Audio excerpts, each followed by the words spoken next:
All right, so we're doing a problem in 12.5. Find the parametric and symmetric equations for the line that passes through the points 1, 2.4, 4.6, and 2.6, 1.2, 0.3. So we already went through an example of finding the parametric equations, and we also found the vector representation line. So we're pretty much doing the same kind of thing. You should have since learned what the symmetric equations are. So same kind of thing. In this one, we're given 2 points. And so let's get started again with that vector form of the line.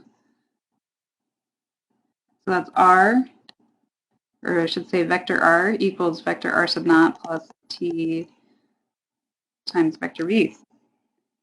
And so for our r sub naught vector, we can use either point as the basis for r sub naught. So I'm just going to pick the first one here, and that's a good start. So basically, we write this in vector form, and it will be the vector from the origin. Okay, but we could have used the other one, and that would have been fine as well. So we have that. It's pretty much given. And then moving on from there, we're given 2 points on the line, and we need to find this vector v again. And so let's put here vector v equals question mark. And remember from our knowledge of vectors that when you have any 2 points on your vector, we don't care what direction this vector is going, so you basically just take each component, the x, y, and z, and subtract their respective values in the same order, maintaining that. And so I'm just going to go ahead and start working on that. Again, it doesn't matter what the order is. So I'm going to go ahead and take the second point, 2.6 is its x coordinate, minus the first point's x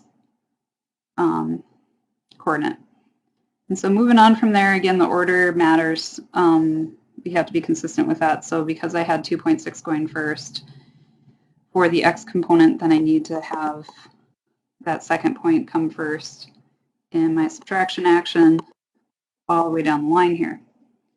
So we have 1.2 minus 2.4 and then 0.3 minus 4.6. So I'll do these calculations quickly. We get 1.6, negative 1.2, and negative 4.3. So now we have our ingredients, the things we need for our vector representation line, which will lead to our parametric equations. So we're well on our way here. Just going to put this together so you can see where the parametric equations are coming from when I write those down. So my r sub naught, 1.0, 2.4, 4.6, plus, and then I have my parameter t times our vector v, 1.6, negative 1.2, negative 4.3. So now, looking component by component, we get our x is equal to 1.0 plus 1.6t. We get our y is equal to 2.4 minus 1.2t. And our z is equal to 4.6 minus 4.3 t. So these are, again, our parametric equations, and that was one of the things that were asked for, so I'll box that off. And then next thing were the symmetric equations. So symmetric equations, as long as you have the coefficient in front of the t be non-zero, is pretty straightforward. We basically solve for t in each one of our parametric equations for x, y, and z. So just do this monkey work, x minus 1.0, and then let's just go ahead and put that over 1.6 to solve for t. So do this for the rest, And we'll have y minus 2.4 divided by negative 1.2, which isn't quite considered simplified. So first of all, let's make this not look like 1 minus negative 1 minus 2, negative 1.2. Let's clean that up a bit, bring this negative up front, and then we could write this 2.4 minus y over 1.2. Okay, what else do we got here? Z.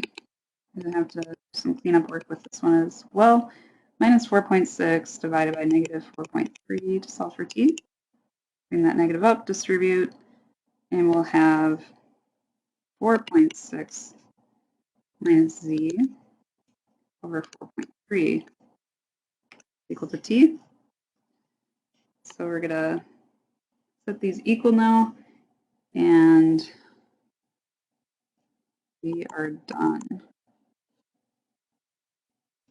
So in the notes, you're supposed to do number 9, and a hint there is that for the z component, you're going to have to write that out separately because the coefficient of t is 0.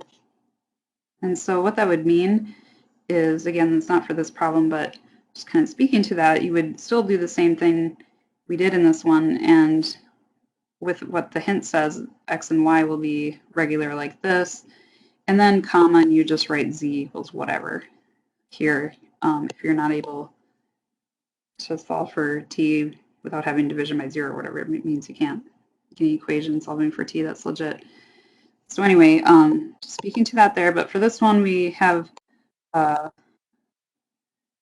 kind of bland situation where we're just able to write this with all those t's, solving for t's equal to each other. All right, so I guess if you look at the, so anyway, I didn't have to simplify that by, I guess your book doesn't simplify by not having the negative in the denominator, but whatever, so that's kind of just for style points. So just a note there that you could left that. I won't be that picky on simplification, and that's it.